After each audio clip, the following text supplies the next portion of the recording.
Sa paanan ng Mount Apo, matatagpuan ng isang lungsod sa Cotabato na tinaguriang City of Fruits and Highland Springs. Isang lugar na may mahabang kasaysayan. To have something that would tell about the heritage, the history, about the people of Cotabato Province. Hindi lang siya nangangalaga sa kultura at tradisyon ng tribe people, but including culture and arts. Ritual at saka yung history sa aming mga ninuno, tinuruan namin yung mga kabataan, mapatuloy yung aming kultura. Sa kagandahang natural ay di rin paiiwan. Nagsisilbing tahanan ng iba't ibang indigenous forest species sa Mindanao.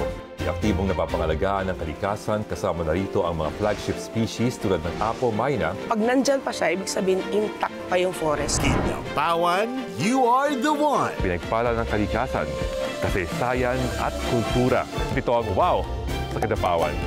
Coming soon sa Knowledge Channel. Masayang matuto ng bago.